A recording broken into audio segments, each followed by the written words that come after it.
하나님의 말씀은 신명기 8장 7절로 20절입니다. 뜻깊은 추수감사주일을 맞이했습니다. 오늘 우리가 드리는 이 감사의 향기를 하나님께서 기쁘게 흠양하여 주시기를 바랍니다. 미국에서 큰 병원을 개업하고 있는 어떤 의사가 있었습니다. 하루는 그의 병원에 특별한 환자 한 사람이 찾아옵니다. 그 환자는 병원에 올 때마다 여러 경호원을 거느리고 옵니다. 분명 신분이 높은 사람이거나 아니면 돈이 많은 사람임에 틀림없습니다. 나중에 알고 보니 그는 아랍 계통의 어느 왕자였습니다. 곧 그 나라의 왕이 될 신분이었죠. 의사는 그 사실을 알고서 온갖 정성을 다해 보살핍니다. 그 결과 환자는 완치되었습니다. 이제 진료비를 청구할 때가 됩니다. 그 순간 의사의 마음에 갈등이 생깁니다.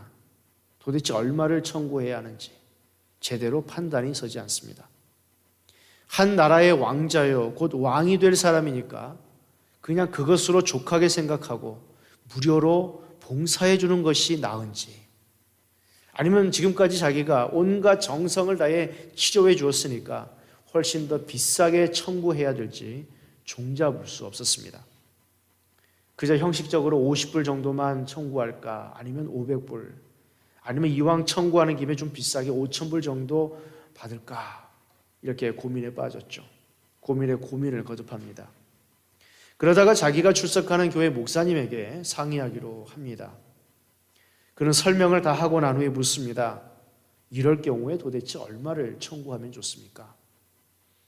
목사님은 가만히 생각하다가 그에게 한 가지 방법을 가르쳐 줍니다. 그는 그 말을 듣고서 진료비 청구서에 이렇게 기록합니다. 당신의 신분에 걸맞게 지불해 주십시오. 며칠 뒤에 답장이 옵니다. 덕분에 건강이 회복되어서 감사하다는 내용과 함께 수표 한 장이 들어있었는데 무려 7만 불이었습니다. 의사는 너무 기뻤습니다. 그래서 즉시 목사님에게 전화를 걸어서 그 기쁜 소식을 알렸죠. 며칠 뒤에 의사에게서 며칠 뒤에 이 교회에서 한 통의 편지가 왔습니다. 추수감사절 편지입니다. 그리고 편지에는 이런 내용이 들어있었습니다. 당신의 신분에 걸맞게 하나님께 감사하십시오. 사랑하는 성도 여러분, 뜻깊은 추수감사주일을 맞이했습니다. 우리가 지금까지 살아온 것 하나님의 은혜입니다. 그런데 우리는 세상 일에 쫓기다 보니 한 번도 제대로 된 감사, 하나님께서 기쁘게 받으실 감사도 드리지 못하고 살아가지 않습니까? 이 시간 하나님의 그 은혜를 생각하면서 오늘만이라도 하나님께서 기쁘게 받으실 제대로 된 감사, 우리 마음에서 우러나오는 참된 감사를 드릴 수 있기를 바랍니다. 그럼 우리는 무엇을 어떻게 감사해야 할까요? 총 3가지를 말씀드리겠습니다. 첫째, 우리는 구원의 은혜를 잊지 말고 감사해야 합니다. 그 구원의 은혜에 대해서 감사해야 할 것입니다.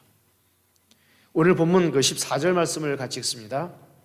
혹시라도 교만한 마음이 생겨서 당신들을 이집트 땅 종살이 하던 집에서 이끌어내신 주 당신들의 하나님을 잊어버리는 일이 없도록 하십시오. 이스라엘 백성은 애굽에서 무려 400년이나 종살이 했습니다. 이 얼마나 혹독하고 이 고단한 생활이었겠습니까? 하나님께서는 그들을 불쌍히 여겨서 종의 신분에서 해방해 주셨죠. 그들은 그냥 종이 좋사옵니다, 우리는 이런 팔자입니다 라고 생각하며 살았지만 하나님께서는 아니다, 너희들을 해방해 주겠다. 그래서 하나님께서는 그들에게 복의 땅, 젖과 꿀이 흐르는 땅을 기업으로 주셨습니다. 이처럼 이스라엘 백성에게 가장 근본적인 감사의 이유는 이 출애굽의 은혜입니다. 영적으로 보면 우리도 마찬가지입니다. 우리가 예수 그리스도 밖에 있을 때에 죄의 종이었죠. 이스라엘 사람들이 이집트에 있을 때 이집트의 종이었던 것처럼 우리도 사단의 종입니다. 그때 우리는 사탄의 권세에 얽매여서 살았습니다. 이 사탄의 왕국에 살고 있었던 것입니다. 사단의 자식으로서 살아가고 있었던 것이죠. 그런 우리를 하나님은 불쌍히 여겼습니다. 하나님은 예수 그리스도의 십자가의 공로로 우리를 죄의 권세에서 해방해 주셨습니다. 이제 우리는 예수 그리스도 안에서 하나님의 사랑받는 자녀가 되었습니다. 우리는 우리 주 예수 그리스도와 더불어 장차 하나님 나라에서 모든 영광을 영원히 누리며 살아가게 될 것입니다. 여러분, 우리는 이러한 이 구원의 은혜를 잊지 말아야 할 것입니다. 이 얼마나 큰 은혜입니까? 이것만 생각해도 정말로 감사할 일이 아니겠습니까? 어떤 목사님이 하루는 길을 걸어갑니다. 길을 건너기 위해서 신호등 앞에 잠시 멈추어 섰습니다. 그때 한 청년이 다가오더니 인사를 하면서 이렇게 말합니다. 목사님, 저는 목사님이 시무하는 교회에 출석하는 청년입니다. 저는 목사님 설교를 통해서 늘 은혜 받고 있습니다. 그런데 제가 평소에 성경을 읽으면서 늘 궁금한 것이 한 가지 있습니다. 예수님은 전지전능하신 하나님의 아들이죠. 그런데 왜 예수님께서는 많은 사람 가운데서 하필이면은 가룟 유다처럼 자기를 배반할 사람을 제자로 삼으셨나요? 그때 목사님은 빙긋이 웃으면서 이렇게 말합니다. 글쎄요, 저도 그것이 궁금합니다. 그런데 사실 제게는 그것보다도 훨씬 더 궁금한 것이 한 가지 있답니다. 청년은 그 말을 듣고 깜짝 놀라며 묻습니다. 아니, 목사님도 궁금한 것이 있나요? 그게 무엇인가요? 내가 늘 궁금하고 이해되지 않는 것은 왜 하나님께서 나 같은 죄인을 버리지 않고 구원해 주셨는지 모르겠다는 것입니다. 사랑하는 성도 여러분, 사실 우리에게는 가룟 유다가 문제가 아니죠. 어떻게 저런 사람이 예수 믿나? 그게 문제가 아닙니다. 가룟 유다보다도 더 못한 나 같은 죄인을 하나님은 버리지 않고 구원해 주셨다는 것입니다. 우리가 이러한 구원의 은혜를 생각하면 다른 것은 다 쉽게 이해할 수 있을 것입니다. 우리에게 구원의 기쁨과 구원의 감격이 회복되면 다른 문제는 쉽게 풀리죠. 나 같은 죄인을 살린 것은 오직 하나님의 은혜입니다. 큰 죄악에서 건진 것도 하나님의 은혜입니다. 이제껏 내가 산 것도 하나님의 은혜죠. 그리고 또한 장차 천국에서 영원히 살게 될 것도 역시 하나님의 은혜입니다. 이러한 은혜를 생각할 때에 우리는 절로 하나님께 감사하지 않을 수 없습니다. 오늘 추수감사주일, 특별히 이 구원의 은혜를 생각하며 감사하는 우리 주간이 되기를 바랍니다. 둘째로, 형통할 때에 하나님의 은혜를 잊지 말고 감사해야 합니다. 형통할 때에도. 본문 12절로 14절 말씀을 같이 읽습니다. 당신들이 배불리 먹으며 좋은 집을 짓고 거기에서 살지라도 또 당신들의 소와 양이 번성하고 은과 금이 많아져서 당신들의 재산이 늘어날지라도 혹시라도 교만한 마음이 생겨서 당신들을 이집트 땅 종살이 하던 집에서 이끌어내신 주 당신들의 하나님을 잊어버리는 일이 없도록 하십시오. 사람은 배가 고프면은요, 이 코가 예민해진다고 합니다. 그래서 코가 예민해져서 냄새를 잘 맡죠. 이거 맛있는 냄새다. 그러나 배가 부르면은 자동적으로 코가 무디어집니다. 영적인 면에서도 마찬가지입니다. 우리는 힘들고 어려운 일을 당하면은 절로 하나님의 이름을 부르죠. 주여, 주여 이런 말이 계속 나오지 않습니까? 그냥 자연스럽게 나와요. 그러나 형통하게 되면은 하나님의 은혜를 잊어버리기가 쉽습니다. 그냥 당연하게 생각하고 하나님하고는 좀 동떨어지는 생각을 갖게 되죠. 본문에서는 그러지 말라라고 이야기합니다. 주 당신들의 하나님을 배가 부르기 때문에 잊어버리지 않도록 하라. 또 17절로 18절 말씀입니다. 같이 읽습니다. 당신들이 마음속으로 이 재물은 내 능력과 내 손의 힘으로 모은 것이라고 생각할 것 같아서 걱정이 됩니다. 그러나 주 당신들의 하나님이 당신들의 조상에게 맹세하신 그 언약을 이루시려고 오늘 이렇게 재산을 모으도록 당신들에게 힘을 주셨음을 당신들은 기억해야 할 것입니다. 하나님은 우리에게 은혜 베푸셨기 때문에 형통할 수 있었던 것입니다. 형통할 때 그것이 하나님의 은혜임을 잊지 말아야 합니다. 그런데 우리는 형통할 때 이거 내가 잘해서 형통하구나, 이거 내 능력이구나 라고 자기도 모르는 사이에 교만해지는 것입니다. 우리 다윗을 한번 생각해 보겠습니다. 그는 하나님의 은혜로 이스라엘의 왕좌에 올랐습니다. 그는 백향목 궁에 평안히 거하고 있었죠. 이처럼 형통할 때 그는 하나님을 잊지 않습니다. 그는 나단 선지자를 찾아갑니다. 그래서 이렇게 말합니다. 나는 지금 하나님의 은혜로 이렇게 좋은 궁에서 평안히 거하고 있습니다. 그런데 하나님의 언약궤는 아직도 낡은 천막 속에 거하고 있습니다. 이는 옳지 못한 일입니다. 그러니 지금 내가 살고 있는 이 궁전보다도 훨씬 더 좋은 하나님의 성전을 지어서 그 속에 하나님의 궤를 보관해야 마땅하다고 생각합니다. 다윗의 마음을 보신 하나님은 너무너무 기뻤습니다. 그래서 하나님이 이렇게 말씀합니다. 누가 언제 너더러 성전을 지으라고 말하더냐? 내가 언제 너에게 휘장 속에 거하는 것이 불편하다고 말하더냐? 그런데 네가 어떻게 이런 기특한 생각을 다 했단 말이냐?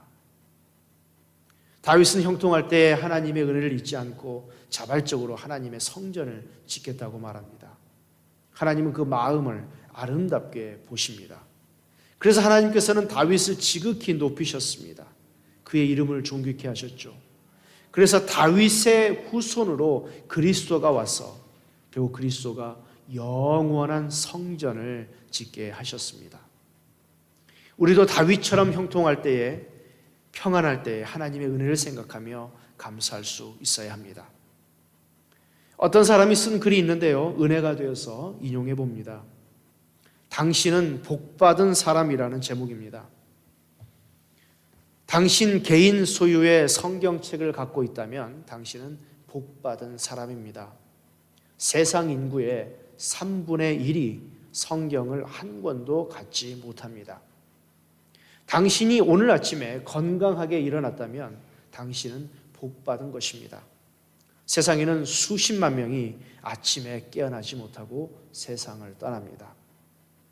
당신이 전쟁의 위험이나 감옥 생활이나 고문이나 기근에 고통받지 않는다면 당신은 복받은 것입니다.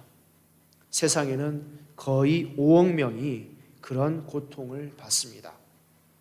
당신이 위협이나 체포, 고문을 당하지 않고 교회에 갈 수 있다면 복받은 것입니다.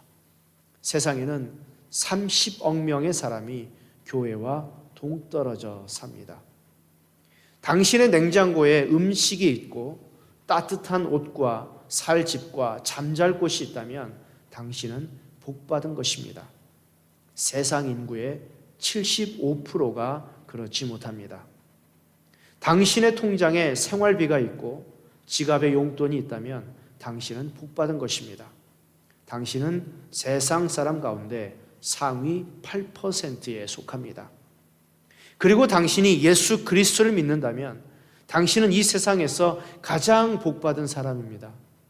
거기에 죄 용서와 평안과 영생의 보장이 있기 때문입니다. 사실 우리 모두는 하나님께로부터 많은 복을 받았죠. 그러므로 여러분, 다윗처럼 형통할 때에, 평안할 때에 하나님의 은혜를 잊지 않고 하나님께 감사할 수 있기를 바랍니다. 셋째, 우리는 곤고할 때도 하나님의 은혜에 감사해야 합니다. 우리는 형통할 때에도 하나님의 은혜를 생각하며 감사해야 하지만 곤고할 때, 즉 어렵고 힘들 때에도 하나님의 은혜를 잊지 말고 감사해야 합니다. 왜 힘들 때에도 하나님의 은혜를 잊지 말아야 하겠습니까?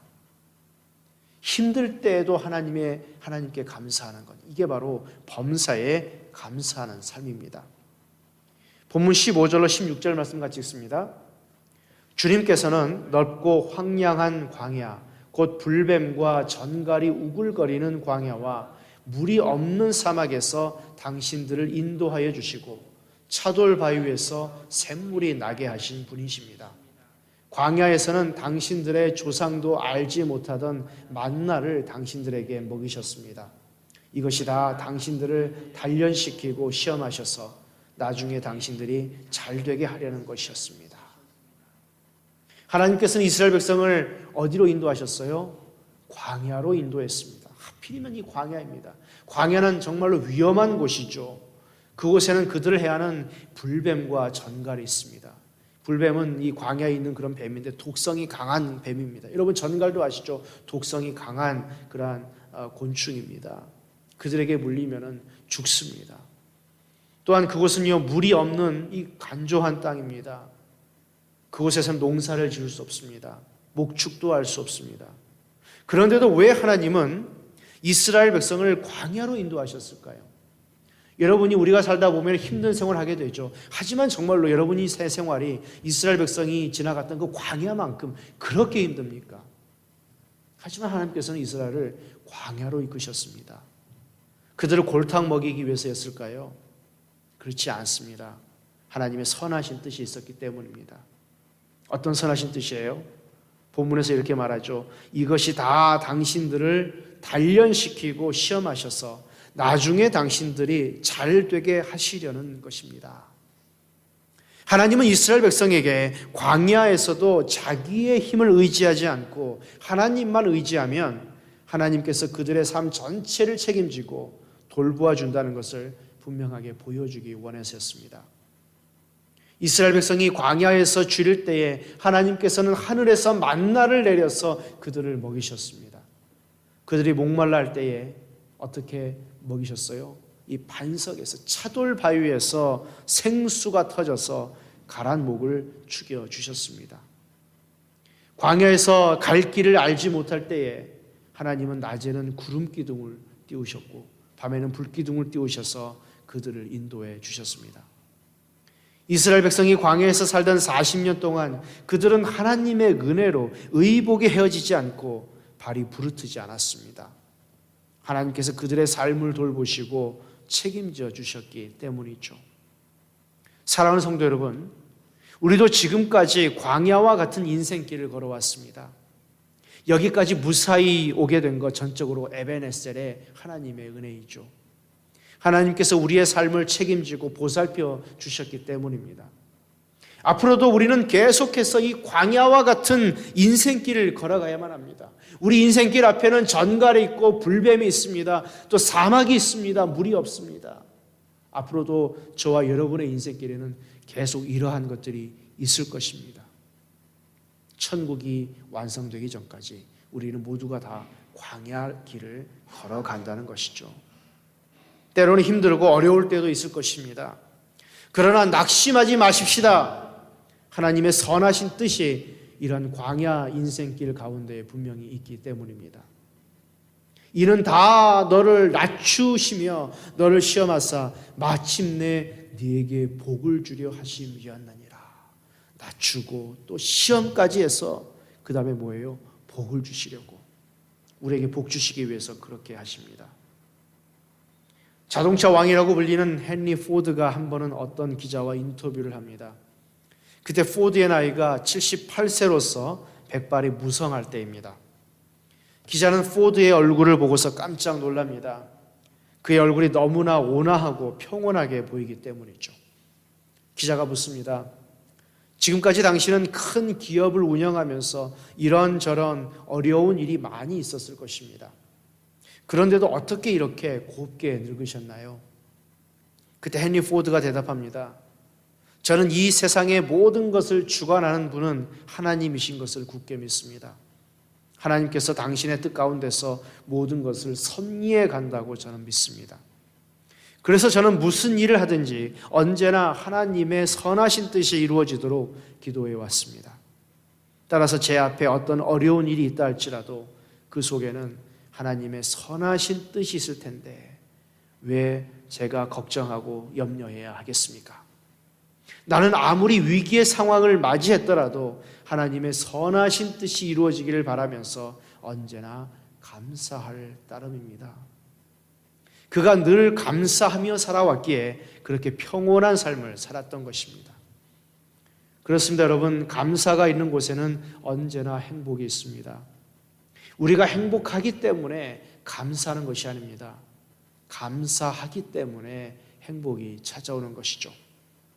때로는 우리의 삶이 힘들고 어렵다고 할지라도 그 가운데 화도 나겠지만, 하지만 여러분, 그 가운데서 하나님의 섭리와 하나님의 선하신 뜻이 있음을 잊지 말기를 바랍니다. 은혜되는 글이 있어서 소개합니다. 하나님 때때로 병들게 하심을 감사합니다. 인간의 약함을 깨닫게 해 주시기 때문입니다. 고독하고 외로운 것도 감사합니다. 그것은 하나님과 가까워지는 기회가 되기 때문입니다. 일이 계획대로 안 되도록 들어주신 것도 감사합니다. 그래서 저의 교만이 깨지기 때문입니다. 돈이 떨어지고 사고 싶은 것도 마음대로 못 사게 하신 것도 감사합니다. 눈물 젖은 빵을 먹는 심정을 이해하게 하기 때문입니다. 자식들이 공부를 기대만큼 안 하고 아내가 미워지고 어머니와 형제들이 짐스러워질 때도 감사합니다. 그래서 그들이 저의 우상이 되지 않게 하기 때문입니다. 때로는 허물을 느끼게 하고 때로는 몸이 늙고 아프게 하심도 감사합니다. 그러므로 인하여 영원을 사모하는 마음을 가지기 때문입니다. 불의와 부정이 득세하는 세상에 태어난 것도 감사합니다. 하나님의 의를 사모하기 때문입니다. 제게 잘못하고 저를 비방하는 사람들이 있게 하심도 감사합니다. 그럴수록 더욱 겸손해지고 더욱 노력하기 때문입니다. 오늘 밤 잠 못 이루고 뒤척이게 하신 것도 감사합니다. 그래서 병들고 고통받는 이웃을 위해 기도할 수 있기 때문입니다. 하나님, 그런데도 제가 감사할 수 있는 마음을 주신 것을 더욱 감사합니다. 사랑하는 교회 여러분, 이처럼 우리도 곤고할 때도 얼마든지 그 속에 하나님의 선하신 뜻이 있음을 발견할 수 있습니다. 사랑하는 교회 여러분, 뜻깊은 추수감사주일을 맞이해서 하나님의 은혜로 우리 모두가 구원의 기쁨과 구원의 감격을 다시 한번 회복할 수 있기를 바랍니다. 모든 것을 감사함으로 받기를 바랍니다. 기도할 때도 감사함으로 기도하고, 찬양할 때도 감사함으로 찬양하고, 헌금 드릴 때도 감사함으로 드리십시다. 하나님의 말씀 받을 때도 감사한 마음으로 받으십시다. 우리는 형통할 때도 감사하지만 곤고할 때도 변함없이 하나님께 감사할 수 있기를 바랍니다. 기도하겠습니다.